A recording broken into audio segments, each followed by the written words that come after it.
and welcome to Virtual Concert Hall's live music channel. My name is Chris Au, and I have with me the co-founder of Virtual Concert Halls, Dr. Anna Ouspenskaya. Chris, thank you. Welcome everyone to our program. I really love that opening, and Yeah, it's gets you dancing. yeah, it gets you dancing, right? And I'm so pleased to be here. This is a wonderful program to be co-hosting with you. Yeah, thank you for joining us, everybody, for what we are on part 5 of the documentary on Beethoven's Symphony No. 1, written and narrated by Lawrence Rapchak, created by New Media Productions Worldwide and Virtual Concert Halls. And this is also produced by Architects of Music. This collaboration has been going on for a long time, fueled by our passion for connecting musicians and audiences from entire globe.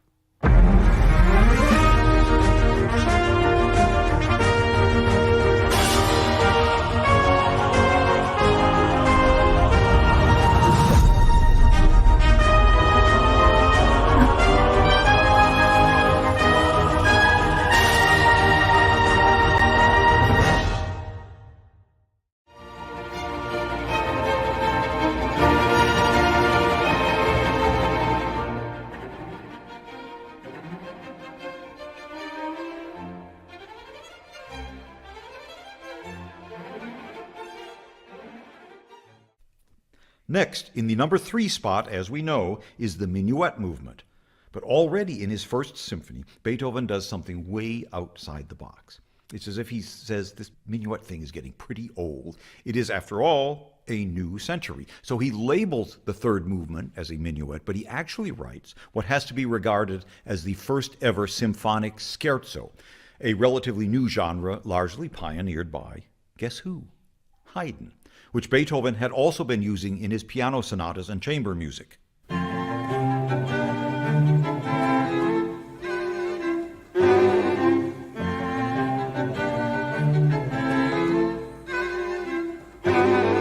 Scherzo is the Italian word for joke, and it's usually light and playful music, often dance-like, since it will now take the place of the minuet as something of a time-out in the symphonic plan. The scherzo is often designed like a minuet with a central contrasting trio section, but the character is definitely less formal and less old world than the minuet. Actually, in his piano sonata, Opus 31, number 3, Beethoven would include both a scherzo and a minuet. So Beethoven's third movement, which he calls a whirlwind of motion and excitement, and it's built on a rising scale. And it begins in C major, but immediately within 4 very quick measures, it moves into the dominant key of G major, like so.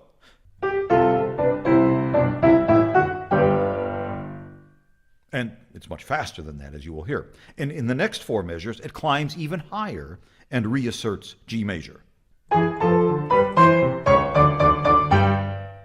So here it is now, the opening of this most unusual New Age minuet.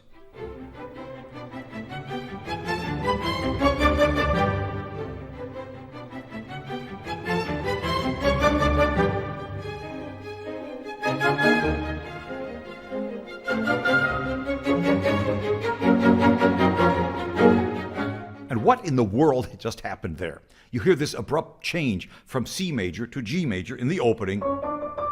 Okay, but after that, the lightning-fast harmonic shifts, and the misplaced rhythms, and that sudden burst of volume. They destabilize the music, the harmony, the rhythm, the dynamics.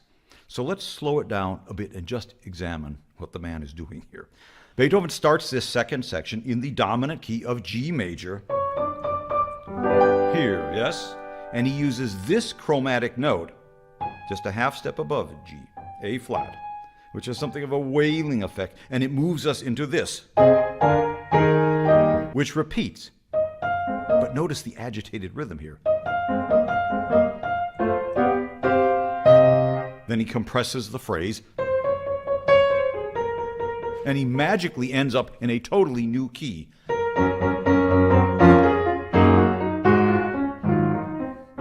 So we've been thrust now into the key of D flat major, which on the keyboard is only a half step above C major, the shortest distance you can move physically on the keyboard.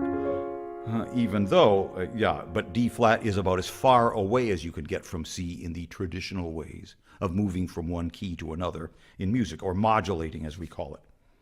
But there's nothing traditional going on here, and Beethoven is able to sequentially, by repeating and rather mysteriously, take us from D flat major, as you will hear, and it's very graceful at this moment. I'll play it slowly.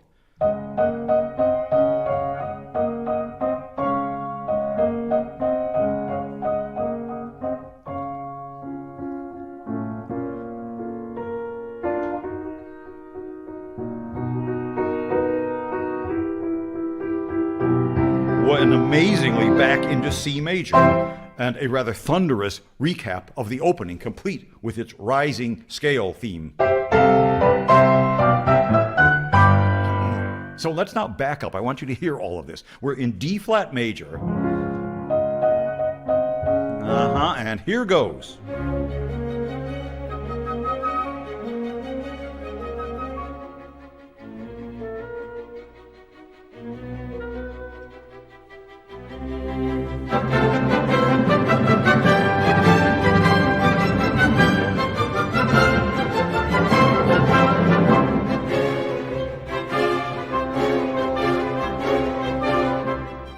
And what was that about? This thing.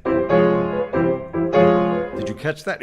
It's like this wailing chromatic thing we heard a while back.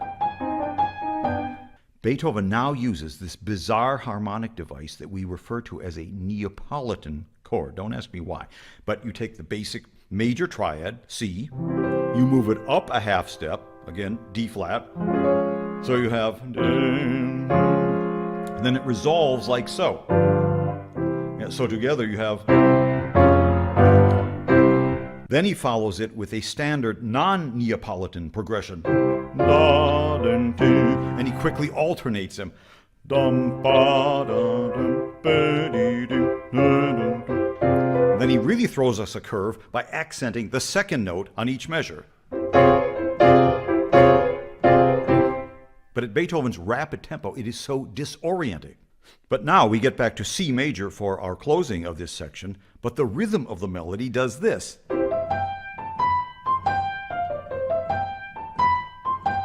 It's missing the strong beat on every downbeat, in every measure.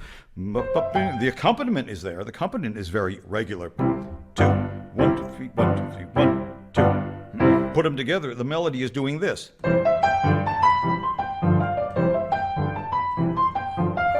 It's just, I can barely keep up with this. And it's amazing, all these jarring, irregular elements. Melody, harmony, rhythm, the breakneck speed at which they all happen. They're disruptive, they're disorienting, almost chaotic. Wow. So, and for you especially, so we talked about what was essential to Beethoven, right? And I think this movement just slapped us right in the face with it. It's just... Yeah, I mean, if we were doubting before in the second movement, oh, this is kind of like a little nod to Haydn, no longer, right? This is just clearly a Beethoven thing with the Neapolitan chord, that wailing chromatic theme, the fact that this is just, he displaces the rhythms, the beats, the sforzandi. It's amazing. My question for you is, how do you teach your students to play this kind of music? Like, what is it, what is it that gives it its character, but also how do you teach it so they understand this sort of jostling, this sort of mini bar fight that happens? That's a great question. Well, first of all, students need to be technically prepared. You know, just a little comment from Larry, who is a fabulous pianist himself, saying, well, I'm barely keeping up with it. This is technically challenging. Yes, and, yes. It's rhythmically disruptive and disorienting. So here's Beethoven, disruptor, disorienter, but you got to keep it under control, right? Right. So yeah, Beethoven in some ways is extremely technically demanding composer. Yeah. So let's just assume students are ready to execute. It's not so much about some kind of general readiness as a personality or all this big stuff. It's very much in the fingers and in the coordination and being able to really execute this. Now, let's say students develop enough tools and techniques in their fingers and in their technique to do that. Now the character becomes the thing in there. Yeah, And yeah. I usually start, and I myself feel that very strongly with Beethoven, in movements like this. And there's many movements in his sonatas like this, where he's turning something normal, like a minuet, into basically on its own head, into a real scherzo. Yeah, Well, scherzo yeah. is a joke, translates as a joke, but he takes it as a opportunity to put things even grotesque in there. So Exactly, exactly. yeah, so I have a keyword for my students, and I usually ask parents to don't participate in this part of the lesson, okay? Because it's going to be something outside the box. We're dealing Yeah. with a composer who's outside the box, right? So I tell my students, well, do you have a little bit of a hooligan in you? And the students go like, oh no, my mom is Ooh. sitting here. Are you Yeah, kidding? yeah, yeah, Then I say, well, your mom is sitting there, but I'm going to tell you, confess, I have a little bit of a hooligan in me. And how about we channel that hooligan instead of getting on mom's nerves and on Right, sister's right, right. toes into this fabulous music because it's written by someone who enjoys being a little hooligan Right. without harming anyone. I see, I see, So I see. that's where we start. And then we look for all these elements which make that music tick. I see. Okay. Yeah. Wow. And I think what it is also in terms of the rhythm is you want to obviously you need to master it and find ways to master the coordination. A lot of it, what was difficult about it is the coordination of the accents and the dynamics and not rushing the preparation for these accents, not kind of like forgetting to do it and then doing it last minute so then you jolt the way you feel it. And last of all, I think what's really fun is once you get the coordination right, once you get the dynamics, once you've memorized it probably, it's really fun. It's about having fun with it. And the That's great right. orchestras, the great orchestras, whether it is, with that infamous video of Leonard Bernstein conducting, that encore of a Haydn symphony just with his That's right. no hands, just with his facial expressions. That sort of fun, that sort of changes in character, that's the next, level. Absolutely. That's the fun of it. And you're so right about planning to have fun with it so that you can actually have fun with it. And that goes back to Beethoven. He plans the effect. And obviously he has great fun working, with his toys, which is accents and rhythms and this and that and putting, I can almost envision him working around the symphony and going, oh, I'm going to just put this syncopated. Yeah, what accents about in with there. that for right there and Right there. displace the rhythm there? Neapolitan, no Neapolitan. Now, how does that work? That's right. Yeah, That's yeah, right. yeah. So you got to, like you said, you got to get over the hump of being able to execute it where it doesn't become, a perpetual struggle with coordination. Yeah. And when you do, it's almost like flipping that switch and igniting the fire of joy and fun of that process. It's very game-like. And Yeah. I think if Beethoven was living today, he probably would have been very sought after a game composer. Yes. It would make it so good. You'd make it so you're so concentrated on the music itself, you forget that you're playing a game.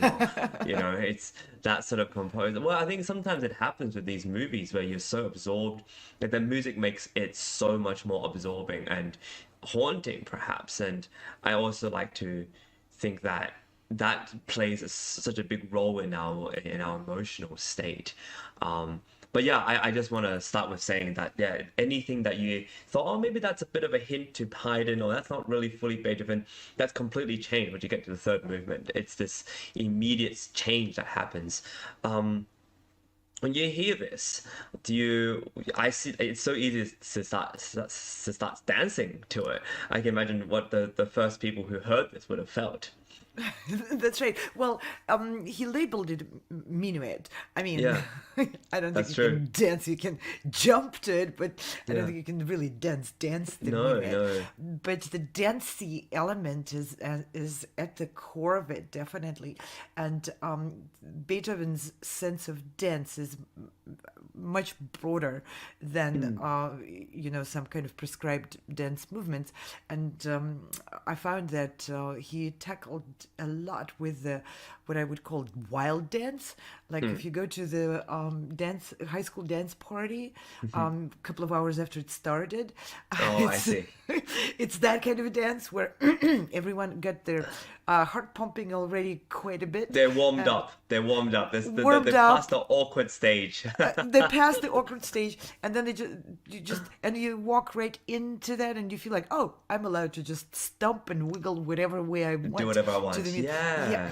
So that sense of freedom, and on the border of wild, but with Beethoven, it becomes really organized wilderness, organized freedom. That's what makes the freedom, and that what makes his music, at least to me, feel like manifestation of freedom, manifestation of free will. And it's interesting how it's so really well constructed and so well planned, as we can see Yeah. through Lawrence Rapchak's Have you? lectures. Yet it Yeah. exudes that sense of energy being let loose. I have a question to related performance in terms of freedom. Have you ever struggled with being free at the instrument, and not just free in terms of the timing and the amount of dynamics, or how much you wait before playing, but just feeling like you can do whatever you want at the instrument in a way and have you struggled with that, or do you have ways to approach that sort of freedom so you know that when you get to performance it feels that you are free, that you can do whatever you want and it's not a struggle to get through a piece? Well, any challenging piece is a struggle to get through. It's just by Yeah. definition because it's a challenging Yeah. piece, and it's always a goal. I can't really say that it ever was a struggle.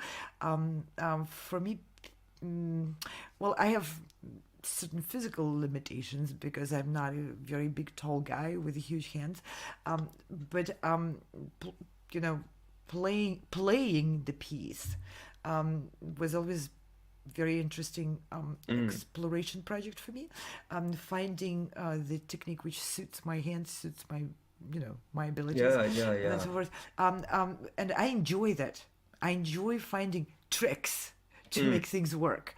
So maybe that's what makes it less of a struggle as opposed to a journey for me. And I know what you mean. You come on stage and you want to be fully immersed in actually doing the music as opposed to being worried about forgetting something in there.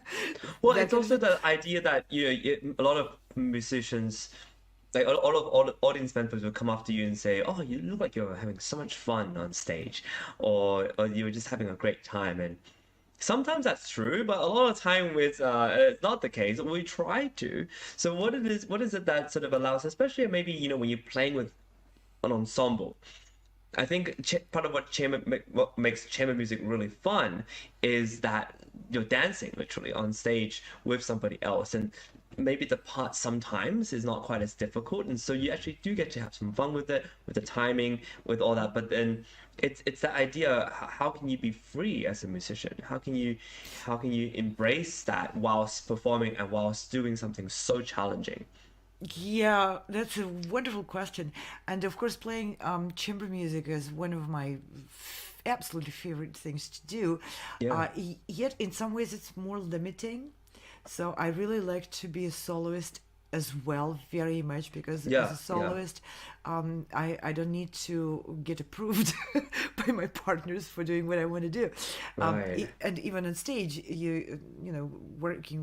playing with partners is a great collaboration and Uh-huh, interaction, uh-huh, uh-huh. but you're not fully in control of the whole ensemble. So the interactive part it's give and take. Interactive part of it is extremely enjoyable. yet curbing your own appetites for certain things in favor of collaboration is a downside of it. What I do is, to me, the freedom on stage, for me, truly fully depend on the quality of my preparation.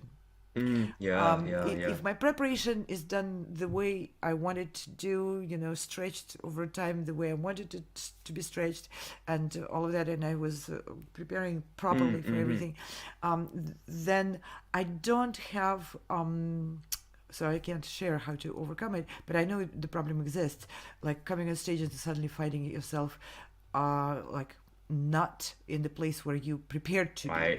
I usually find myself in a stage exactly where I prepared to be. If I was a little bit underprepared, that's how I feel. If I was a lot unprepared, that's how I feel. If I was prepared close to how I wanted to be, then I feel close to completely in control. So for me, that's my feeling on stage really very accurately reflects the level of preparation. And most of the time, when I was a young student and, under auspices of my great teachers, one of my professors in Moscow used to say, before walking on stage, make sure you turn on that switch. And that was like a code word, switch. And that switch was just getting on the next level of dedication and excitement. It's like a next level of intensity. And for me, that just puts fuel to the stage performance and makes it that much more enjoyable and that much more effective and that much more in control. It's like you're listening harder. You're playing more intimate. Like your whole body is more engaged. Everything is just fueled with the next octane of gasoline. You're fueled with the best quality fuel as opposed to just 95 or 90%. You're just like, turbocharger. Okay. It's that thing. And also it's also that it also has that effect where you put additional trust in yourself, in your preparation.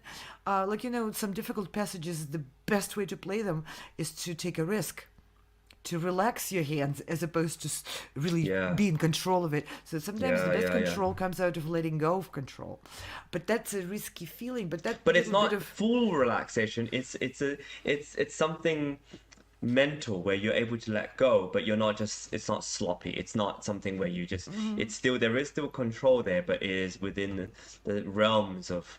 I call it trust. I think it's a level of trust. Okay, I've learned this passage. I'm just going to let it go. So the reason we mentioned this, for our audience is that because Beethoven itself is such a difficult composer to execute. The reason most pianists struggle and continue to wrestle with these pieces because it's just so many challenges, whether it's musical, whether it is technical, whether it is somehow structural to perform a piece with a structure in mind, whether it's timing and tempi and the bigger pulse, whether it is, there's so many different things and there's so many different challenges within each sonata. It's not like once you've mastered maybe 4 sonatas, then you can play the rest easily. No. It's every 32 of them is difficult and challenging in its own way, in its own very special way, and it's a lifelong journey. And so we mentioned this because it's so much fun to be able to play these sonatas or pieces of music freely and to be able to express, but it comes with a big sacrifice, which is practice. practice. Yeah, and, as I was listening to this movement, maybe you had the same. I was almost feeling it in my hands to play all those syncopations, and I was me too. I was thinking this is a really piece that I've played before. Exactly. And we've done that stuff before on the piano, so we realize it's recognizable. It's recognizable as a tough spot on the score, which wreaks havoc. So 1, 2, 3, 1, 2, 3, 1, 2, 3, 1, 2, 3. Yeah, it's tough to keep. Well, with that one, I want to just like amazingly thank the team for all the hard work they do to make this all possible. Our collaborators, everyone in our team is so dedicated to producing shows, editing, making a storyboard, making it visually appealing, and it's just fascinating with all the amazing things that they do. New media productions, virtual concert halls, architects of music, and of course, the incredible Larry Rapchak. Yes, and if you liked any part of this show, check out other shows which we do, and we have a daily series of music and musicians around the globe where we Yes. host music and musicians from different parts of the world, and not only from different parts of the industry: educators, presenters, managers, publishers, orchestra conductors, you name it. And we invite those people to share their insights into art and a career, which is hopefully, and I'm pretty sure of that, very helpful to musicians, Yeah. and might be very curious topics for people from other fields. And we have many events going on in the short week and a half. We will be in Cairo and presenting orchestral concerts with the Cairo Opera Orchestra, and just a week after that we'll be in Zlin presenting concerts and making recordings with Bohuslav Martinu Philharmonic Orchestra, and we have right after that we have auditions for next season and the season after, so don't miss the deadline for those auditions for the Carnegie performances as soloists with orchestras, and as composers you can submit the scores. We are already auditioning not only for 24-25 but also for 25-26 season. Yeah, And next season gonna we'll be have amazing. a 7 concert season at the Carnegie, and many more events. There's a lot of variety. Take some time to explore, because I'm pretty confident no matter where you are in the stage of development of your career and art, you will find something which will suit your next goals. And of course, get in touch with us. We're always looking for more people, for more collaborations, and we Absolutely. would love to hear from you.